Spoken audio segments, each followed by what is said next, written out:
Bonjour à tous et bienvenue pour ce nouveau test. Aujourd'hui, on va parler de périodiques audio et cette fois-ci, on va s'attaquer au test des périodiques audio carbone. J'ai déjà testé les périodiques audio Beryllium et donc ce qui fait que la particularité de la marque, c'est qu'ils proposent des intras qui sont assez simples et proposent simplement des intras avec des membranes différentes qui sont faits pour l'audio et qui donc ont des sonorités différentes.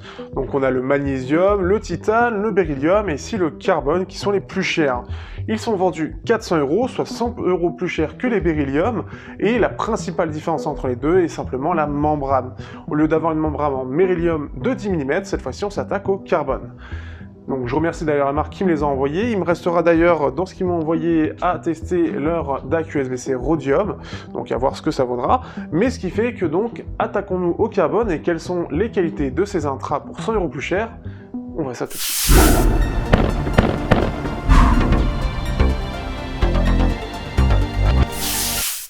En termes de design, par rapport au périodique audio Beryllium, on n'a pas beaucoup de différence. C'est l'une des choses qui est un peu dommage. On se retrouve avec un design assez simple, avec donc des écouteurs qui ne se mettent pas derrière l'oreille, mais normalement, simplement on les insère. Ce sont des intras qui sont compacts, qui sont donc en plastique, et qui ont des embouts assez simples. Heureusement, on a un packaging qui est assez complet, avec une petite boîte de rangement en métal, plein d'embouts différents, et un système aussi pour ceux qui prennent l'avion ou qui veulent brancher ça sur un ampli en 6 mm. Le principal défaut que j'ai à reprocher du côté des périodiques audio, c'est qu'il n'y ait pas de connectique détachable, dans le sens où c'est un câble qui est assez fin, assez standard, et qui n'est pas remplaçable. Donc si jamais vous cassez le fil, derrière c'est tout l'intra qui est HS. Et ça c'est vraiment dommage, surtout qu'il existe beaucoup d'intras, même de ce type-là, où on a les écouteurs détachables. Et je pense par exemple aux 4R Mia, qui ont cette possibilité. Donc c'est vraiment dommage, pour moi ça devrait être mis, surtout à cette gamme tarifaire, et encore plus quand on est dans les plus hauts de gamme qui sont proposés. Alors je comprends bien, il y a un côté artisanal, etc. D'ailleurs ça se voit au niveau de la grille, mais c'est dommage d'avoir ce problème-là. Autre chose, et ce qui est un peu dommage, c'est que là où en général on a toujours un repère visuel facile pour différencier la droite de la gauche, ici le repère visuel c'est la couleur de la grille, donc par là où passe le son, pour savoir, donc c'est-à-dire qu'il faut regarder à l'intérieur pour voir si c'est rouge ou gris. Rouge pour red, right, droite. C'est vraiment un design qui malheureusement est le parent pauvre de ces intras, et c'est le plus gros problème de ces intras, et le truc c'est que c'est le même design qui est proposé pour toute la gamme, il n'y a aucune évolution, et à 400 €, déjà à 300 € c'est pas fou, mais à 400 €, on a beaucoup trop de différence. Et si je prends ici des équivalents à 400 €, donc ici les AudioSense AQ7, alors certes plus gros derrière dans l'oreille, mais en termes de finition, ça se voit tout de suite, c'est pas la même chose. Et c'est vraiment dommage parce que c'est vraiment le gros défaut de la marque.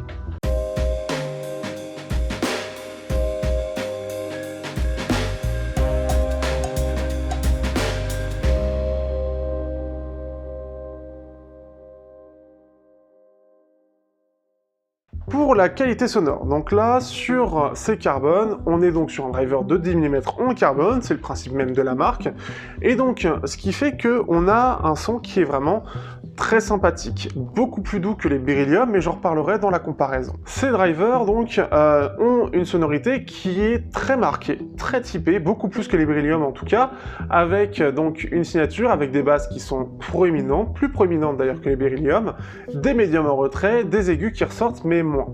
Ça se ressent vachement dans la réalité, j'en reparlerai dans la comparaison. Ce qui fait qu'on va avoir une basse qui est très présente et qui en gros apparemment, alors de ce que j'ai vu dans la dans ce qui est dit par Périodique Audio, ça combine les qualités techniques du Beryllium et la qualité de la basse des Titanium. Et ce qui fait que on est sur une basse qui est très présente, qui prend beaucoup de place, donc ça va vraiment être fait pour des styles très fun, on est très loin du classique, donc écoutez pas du classique là-dessus, ça va pas être du tout fait pour, mais ce qui fait qu'on a une basse qui est très présente, très ronde, moins énergique que les Beryllium, mais avec plus de rondeur, plus de douceur, je la trouve très agréable. Vraiment, elle a un côté plus, je sais pas comment, plus diffus. Les médiums, eux, sont beaucoup plus chauds aussi, et ça, c'est vraiment une chose qui change beaucoup. Ils sont très chauds, et j'ai même pas l'habitude par rapport à d'autres intras. Très très chauds, ce qui fait que si vous aimez ça, vous allez apprécier. Tout en restant assez détaillé, en ayant quelque chose qui reste très joli, mais on sent ce manque de clarté. Pour autant, ça reste très technique et on a globalement une bonne clarté, mais ça manque un peu d'aigu pour certains. Après, j'aime bien le rendu. Je m'attendais pas, mais beaucoup préfèrent les Beryllium. Moi, personnellement, je préfère là-dessus les Carbone qui, en plus de ça, se démarquent beaucoup plus. Aussi, on a deux pics dans les hautes fréquences et dans les aigus. Il y en a un qui va pas se remarquer, mais ce qui fait que c'est beaucoup plus joli. Là où les Beryllium étaient vachement agressifs, je trouvais, ici on a quelque chose qui est beaucoup plus doux, qui est beaucoup plus agréable, et dans les hautes fréquences, on a quelque chose qui ressort, qui n'est pas agressif, mais qui ressort tout le temps. Et ça, c'est un peu dommage, parce que dans toutes les musiques, on aura un petit peu comme un petit, pas grésillement, mais c'est quasiment l'équivalent, parce que ça fait ressortir des détails, mais ça, on a l'impression que ça sort des intras. Ça aurait dû rester sur quelque chose d'un peu plus sombre, et c'est ce qu'il fait. D'ailleurs, on a globalement une signature que je trouve assez sombre, et c'est beaucoup plus agréable. On a quelque chose qui est beaucoup plus doux à l'oreille, qui est vraiment très doux, qui est beaucoup moins agressif. Après, ce qui manque déjà sur les Beryllium, et du fait du monodriver face à du multidriver, c'est le fait que les aigus restent relativement peu techniques pour 400 €. C'est un peu dommage, mais ce qui est bien, c'est qu'ici, on a quelque chose qui reste plus agréable à écouter. Le côté problématique technique se ressent un peu moins parce que les aigus sont un peu moins doux, donc ça ressort moins, mais tout en ayant une bonne clarté globale, et c'est quelque chose qu'on va vraiment ressentir, c'est qu'on a une très bonne séparation des instruments. On a une scène qui est globalement correct en termes de largeur, sans être incroyable, mais ça fait pas trop forcé, ça fait vraiment joli. Après, c'est vraiment très typé, très marqué. Pour finir, l'isolation est vraiment bonne, malgré le côté assez basique, j'ai envie de dire, assez basique de ces intras. On a plutôt une bonne isolation qui fait que on a le côté un peu urbain, hein, puisque ça va permettre aussi de sortir, mais ça bloque plutôt bien les sons extérieurs. Donc ça, c'est une bonne chose. Je m'attendais pas forcément à ce que ça les bloque forcément aussi bien.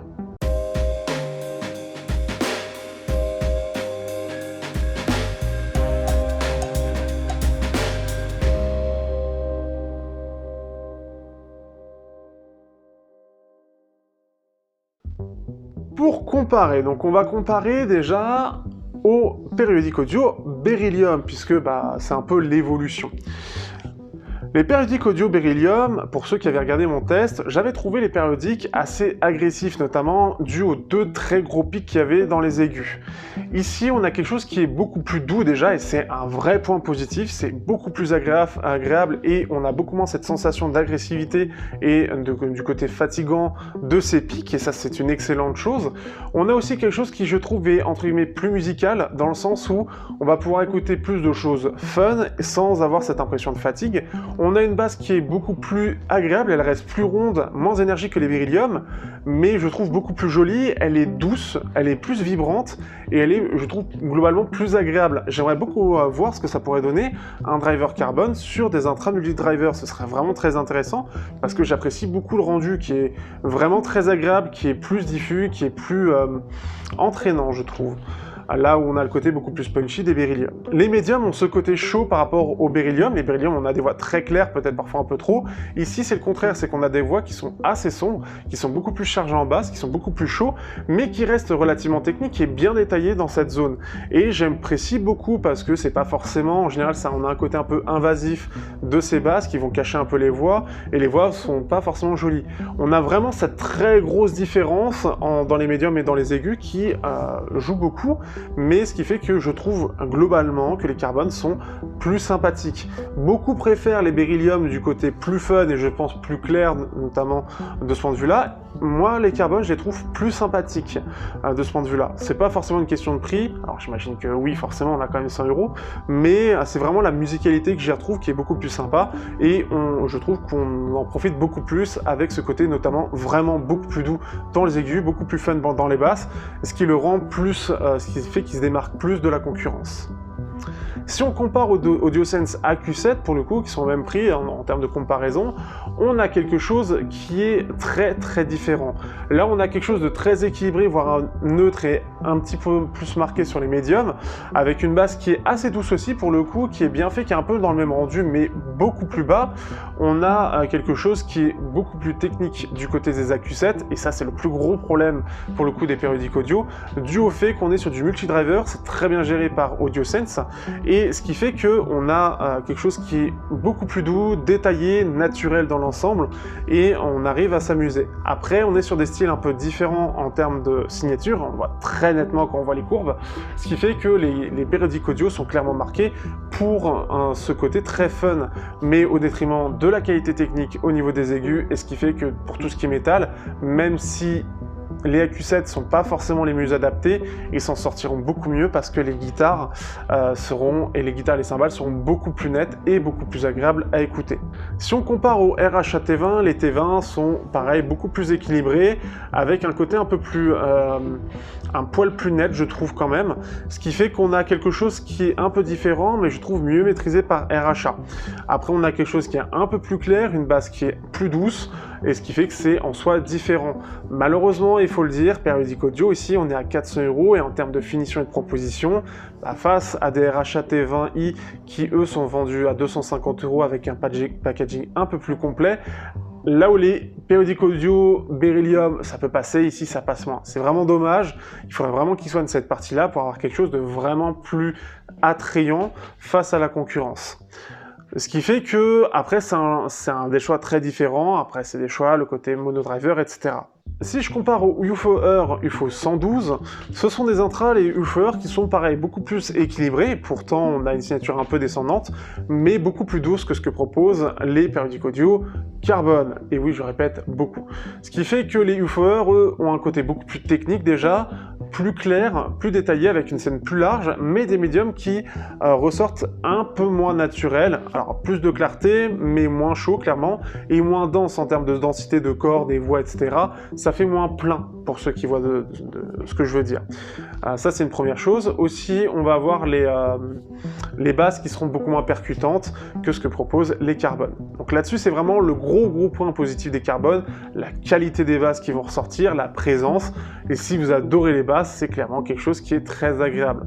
Même par rapport au TFZ numéro 3, là où je l'ai trouvé un poil mieux géré que par les Beryllium là-dessus, ici on a quelque chose qui est plus basseux que les TFZ, plus doux dans les aigus, et quand même plus technique, hein, forcément, avec une scène un petit peu plus large et des médiums plus chauds. Ce qui fait que là-dessus, les TFZ restent moins bien, après c'est logique au vu du prix, mais restent moins bien que les Periodic Audio Carbone.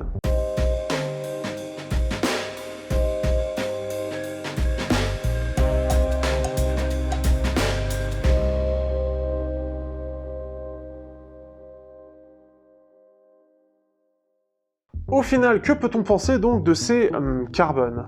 Eh bien, dans la proposition des Periodic Audio, elle est logique. C'est une gamme qui est complète et qui est proposée par Periodic Audio, avec cette gamme qui reprend le tableau périodique, c'est ce que dit tout simplement un petit peu le nom de la marque, et ce qui fait que c'est vraiment les plus haut de gamme. Des drivers carbone dans des intras, j'en ai pas vu beaucoup, mais force est de constater que eux les ont sortis et c'est vraiment très sympa. Je trouve la sonorité vraiment très sympa, la signature un peu mieux gérée, mais on sent clairement qu'ils aiment beaucoup les basses chez Periodic Audio. On sent qu'ils s'amusent un petit peu, et malgré une signature qui est assez similaire au Beryllium, on a une sonorité qui est quand même très différente, et je dirais même un peu plus fun et un peu moins agressive. Alors est-ce que c'est les choix techniques? Je ne sais pas, mais ce qui fait que, première chose, ça se démarque très nettement de la concurrence, encore plus à 400 €, avec cet engagement pour les basses qui est plus prononcé. Le problème étant que tout est basé uniquement là-dessus. Le reste, malheureusement, comme les finitions, et surtout à 400 €, c'est malheureusement, et surtout à 400 €, c'est pas acceptable à mon sens. Là où les Beryllium, on va dire, il y a un entre-deux, ce qui fait que ça passe, les carbones à 400 €, au vu de tout ce qui est proposé sur le marché, malgré que j'en ai pas forcément testé beaucoup, il est clair que ça devient difficile à accepter en termes de rapport qualité-prix, parce que tout est basé sur la qualité du driver. Alors est-ce que le driver est très cher? Je ne sais pas, mais malheureusement, il serait plus intéressant d'avoir un petit peu plus de qualité de finition sur le côté détachable, tout simplement, pour que ça tienne un peu plus longtemps et qu'on ait moins peur de casser le câble. On a aussi la qualité technique, tout simplement, dans les hautes fréquences, qui est clairement un problème, et surtout à 400 €. Et là, sur tout ce qui est hybride ou multi-driver, ça pose un réel souci, parce que là, on se retrouve avec des choses qui devraient, à mon sens en tout cas, être géré assez facilement. Du métal, je sais, c'est toujours compliqué de trouver des bons intras, mais la signature était vraiment adaptée pour. Ici, le problème, c'est que les guitares ressortent assez mal et ça devient très vite brouillon. Et je trouve qu'à 400 €, c'est un peu dommage, là où même à 100 €, et je pense au Tinker TK300, ça les gère très bien. Alors certes, on n'est pas du tout sur les mêmes gammes de prix, mais ça ressort très bien, c'est très bien réglé, on a quelque chose de détaillé et beaucoup plus agréable à écouter au niveau des guitares et des cymbales. Et c'est quelque chose d'important. Alors après, je sais pas si c'est une histoire peut-être de réglage pour le driver, pour que ça ressorte mieux, ou que ça rende un effet plus fin, mais c'est vraiment la chose à améliorer pour les prochaines gammes de Periodic Audio, qui a vraiment une faiblesse dans la qualité sonore. Si encore, entre guillemets, si c'était acceptable niveau sonore, acceptable entre guillemets aussi, c'est un choix, ça aurait été bien, mais là, il y a trop de petits défauts qui fait que on dirait que ça vaut pas son prix. Et c'est là le côté très problématique. Aujourd'hui, tous les acteurs utilisent le côté hybride. Alors, je peux comprendre que ça plaise pas et que certains vont préférer le côté mono-driver, mais techniquement, c'est assez en retrait par rapport à la concurrence. C'est le gros problème de ce point de vue-là. Donc, à voir ce qui va être proposé par les prochaines gammes, mais ça, c'est quelque chose qui est réellement amélioré, aussi en termes de finition, avec un câble détachable. On ne demande pas forcément quelque chose qui soit ultra haut de gamme, mais le côté MMCX qui est vraiment adapté et qui permettrait de les intégrer, un câble tressé qui soit un peu plus qualitatif, et qu'on ait une qualité de finition qui soit un peu mieux aussi. Ici, ça donne le côté très artisanal, certes, et ça se voit, et je l'avais dit dans le test des Beryllium, mais malheureusement au détriment du perfectionnement de ce point de vue-là, d'avoir des pièces qui soient bien ajustées. C'est con, mais on a ces petites différences, et à 400 € ça passe moins, et quand on est passé par des AudioSense AQ7 ou C800, ou quand on est passé par les UFO-Ear, qui eux sont faits avec la résine 3D, etc., enfin un peu tous de toute façon, ça fait moyen. Et clairement, à 400 €, ça fait encore plus moyen qu'à 300. Ce qui fait que c'est forcément mitigé, après c'est un choix. Je pense qu'il y en a beaucoup qui apprécient l'effet uniquement mono-driver et qui trouvent pour certains que ça fait un effet plus naturel sur le déplacement des instruments, la façon dont est envoyé le son. Mais le problème c'est que techniquement, clairement, les multi-drivers sont bien plus performants, ou alors il faut qu'ils affinent vraiment leur qualité, notamment dans les aigus, dans la qualité, la construction de leur membrane, pour avoir quelque chose de fin et qui soit clairement utilisable pour à peu près les styles dont il est destiné. C'est vraiment très bien pour l'électro, c'est très bien pour du rap, mais dès que c'est un peu trop chargé dans les deux cas, et surtout pour du rock, où là les guitares saturent très vite tout ça, c'est dommage, c'est vraiment dommage. Il y a de l'idée, j'aime bien le concept, j'aime beaucoup le concept, mais ça peut être mieux, ça peut être clairement mieux.